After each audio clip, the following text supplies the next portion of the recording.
बेरोजगार मेरे क्षेत्र में नहीं रहेगा within 6 month from the date of my election. एको को बेरोजगार नहीं रहेगा। ये कम बड़ा वादा नहीं। अगर कोई दूसरा कैंडिडेट इस तरह का वादा करे तो मैं खुद नामांकन वापस लेकर के, जब तक समय है, अगर ऐसा कोई वादा कर दे तो मैं नहीं लड़ूंगा चुनाव। अगर आपके चैनल पर या किसी अन्य चैनल पर इस तरह का वादा करे कि हम 5 वर्षों में भी संपूर्ण रूप से बेरोजगारी सुपौल विधानसभा का दूर कर दूंगा, तो जनता उसे वोट दे दे, मैं अपना नामांकन वापस ले लूंगा।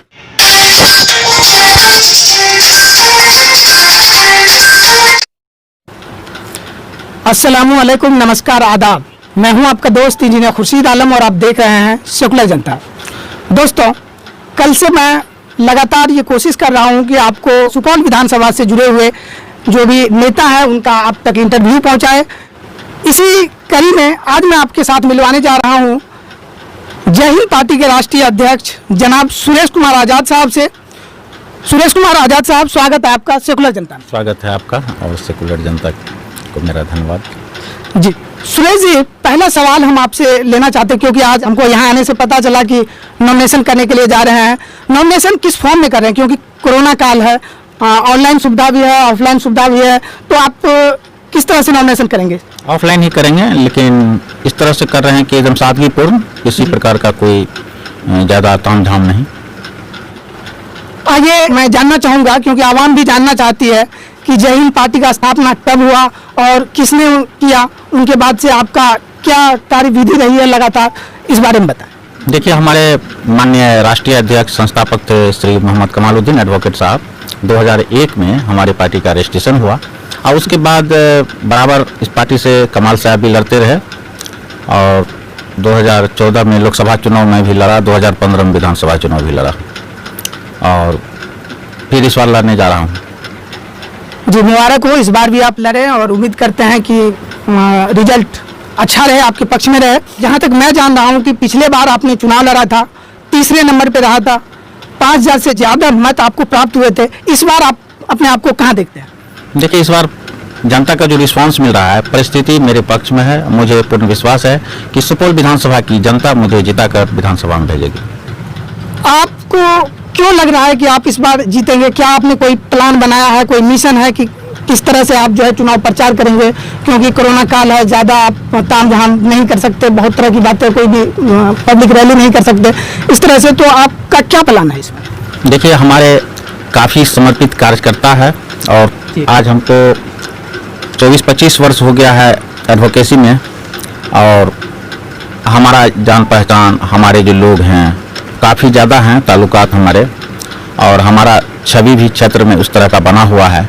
तो हमारे जो समर्पित कार्यकर्ता हैं वो अपने अपने स्तर से प्रचार करेंगे और न हम ज़्यादा लोगों को लेकर के कहीं प्रचार में जाएंगे, क्योंकि कोरोना काल है, न हम खुद उसमें परेशान होंगे न पब्लिक को परेशान करेंगे, अपने कार्यकर्ताओं को परेशान करेंगे।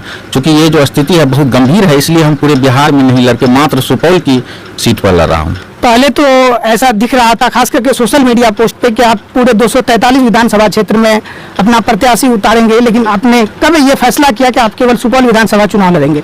ये कोरोना काल के कारण जो स्थिति देख रहे हैं, इसमें तो चुनाव होना ही नहीं चाहिए, फिर भी चुनाव आयोग हम लोगों पर, चुनाव राजनीतिक पार्टियों पर थोप दिया, तो हमको मजबूरी में चुनाव लड़ना पड़ा। तो इसलिए हम सुपौल विधानसभा से मात्र पार्टी निर्णय लिया है और बाकी जगह से नहीं लड़ा जाएगा।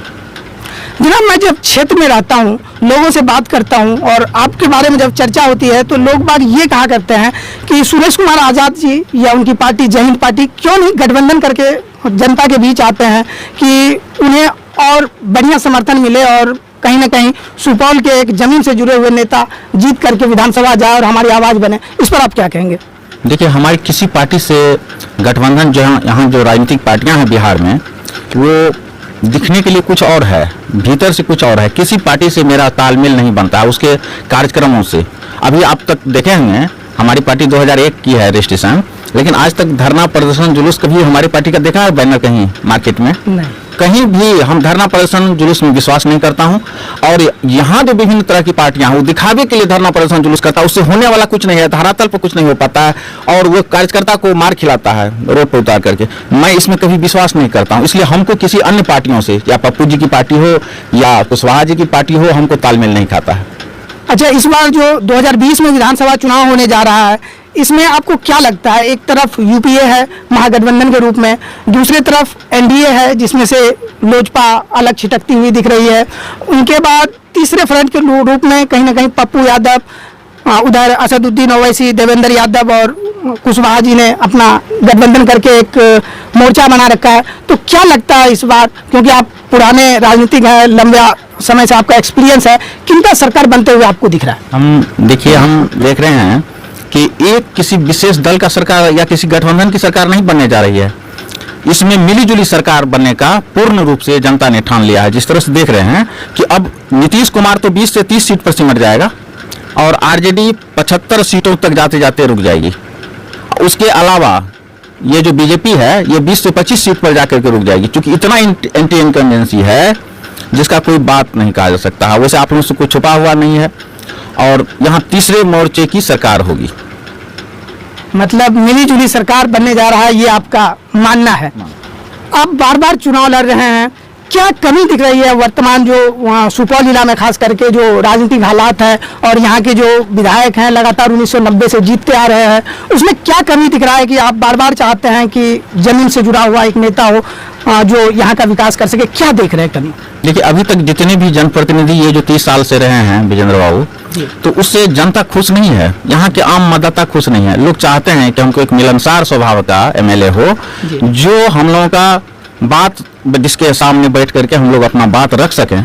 लेकिन आज तक ऐसा लोगों को नहीं हुआ है। लोग काफी ठगा हुआ महसूस कर रहे हैं और लोगों का काफी हमको रिस्पांस मिल रहा है कि आजाद बाबू इस बार आइए और आपको हम लोग जिता करके भेजेंगे। आप में वो छवि, जनता हम में वो छवि देख रही है। देखिए, जब भी आप क्षेत्र में जाएंगे आपसे ये उम्मीद रहता है, लोगों का सवाल रहता है कि आप जीतने के बाद वो 5 अहम कौन सा काम करना चाहेंगे जो आपके क्षेत्र के विकास के लिए बेहद जरूरी है?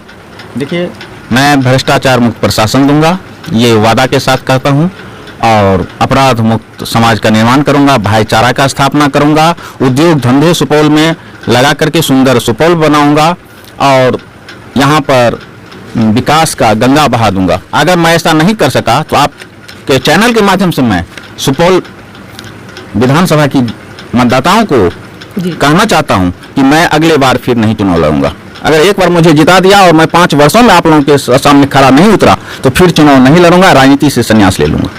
बेरोजगार मेरे क्षेत्र में नहीं रहेगा within 6 month from the date of my election. मैं पूर्व में भी घोषणा किया हूं, अभी भी कर रहा हूं और मैं इस पर अडिग हूं। अगर 6 माह के अंदर एको को बेरोजगार मेरे विधानसभा में रहा तो मैं विधानसभा से इस्तीफा दे दूंगा।